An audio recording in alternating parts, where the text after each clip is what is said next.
साथीहरु स्वागत छ तपाईलाई यस YouTube च्यानलमा। आजको यस भिडियोमा तपाईलाई कसरी तपाईले एउटा वन क्लिकमा तपाईले आफ्नो इमेजको सजिलै ब्याकग्राउन्ड चाहिँ रिमुभ गर्न सक्नुहुन्छ। तपाईले फोटो एडिट गर्न त मन लाग्छ, ब्याकग्राउन्ड चेन्ज गर्न मन लाग्छ हैन। तपाई अब छन् एप्लिकेसनहरु ब्याकग्राउन्ड रिमुभ गर्ने, तपाईको जस्तै ब्याकग्राउन्ड इरेज अनि त्यसपछि तपाईको पिक्सआर्टबाट गर्न मिल्छ, तर पर्फेक्टली चाहिँ गर्न सकिदैन हैन। त्यस कारणले गर्दा म तपाईलाई एउटा यस्तो वे बताइदिने छु कि तपाईले जुन वेबसाइट अथवा जुन वेबाट तपाईले जस्ट वन क्लिकमा तपाईले आफ्नो ब्याकग्राउन्ड पुरै पर्फेक्टली हटाउन सक्नुहुन्छ हैन। त्यसको लागि तपाईले सिम्पली म तपाईलाई देखाएर म सिम्पली तपाईलाई देखाउने छु सजिलै हैन। त्यसको भिडियो सुरु गर्नभन्दा पहिले एउटा सानो रिक्वेस्ट गर्छु साथीहरु, अहिलेसम्म हाम्रो च्यानललाई सब्स्क्राइब गर्नु भएको छैन कृपया सब्स्क्राइब गरिदिनु होला हैन। लाइक कमेन्ट शेयर पनि गरिदिनु होला, जसले म यस्तै नयाँ भिडियोहरु दिनदिनै अपलोड गर्ने गर्दछु भन्दै आउनुस् भिडियो सुरु गरौँ। साथीहरु त्यसको लागि सबैभन्दा तपाईले एउटा सिम्पली एउटा वेबसाइटमा जानुपर्ने हुन्छ। म त्यो वेबसाइटको लिंक म भिडियोको डिस्क्रिप्सनमा राखिदिन्छु, तपाईले त्यहाँबाट सिधै क्लिक गरेर यही साइटमा जान सक्नुहुन्छ हैन।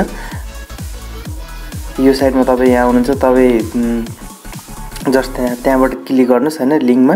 अनि यसबाट अब तपाईले गर्नुपर्ने के हुन्छ भन्दाखेरि यहाँ तपाईले यसबाट अकाउन्ट क्रिएट पनि गर्न सक्नुहुन्छ हैन।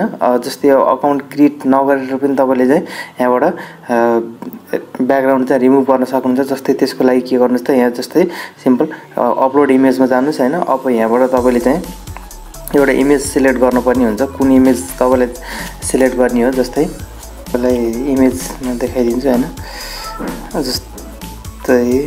जस्तै मैले यो इमेज सिलेक्ट गरे।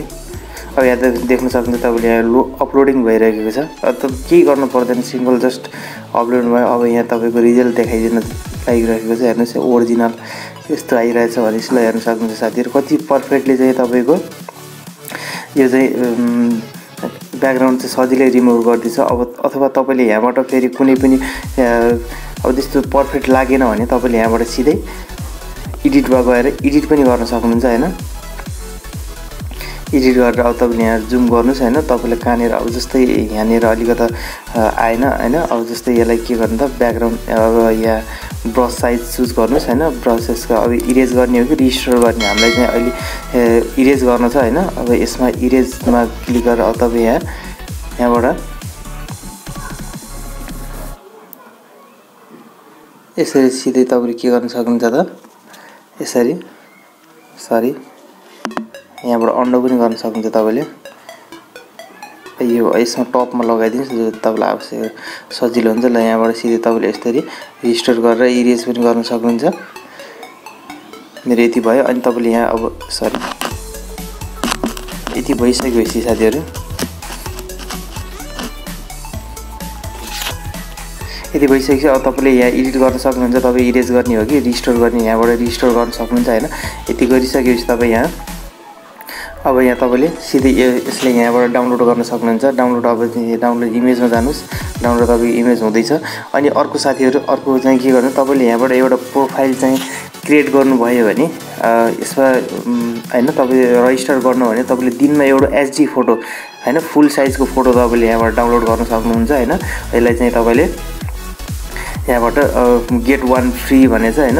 दिनमा एउटा चाहिँ तपाईले साइन अप गरे बापतमा फ्री गर्नुहुन्छ। अब अनलिमिटेडको लागि तपाईको पे गर्न पर्छ। हामीलाई चाहिँ पे नगरेर पनि काम चल्छ भनेपछि किन पे गर्ने हैन।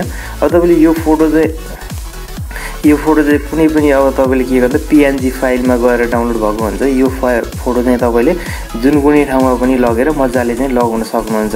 ब्याकग्राउन्ड एडिटको तपाई सेभ भइसक्यो हुन्छ, आफ्नो ग्यालेरीमा गएर जस्ट चेक गर्नुलाई हैन। मैले यहाँ तपाईलाई देखाइन्छु। जस्तै अब यहाँबाट मेरो चाहिँ डाउनलोडमै आएको होला, डाउनलोडमा गएर मैले हेरे भनेपछि तपाई यहाँ देख्न सक्नुहुन्छ।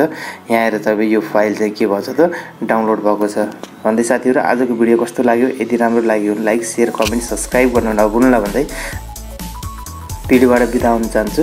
धन्यवाद।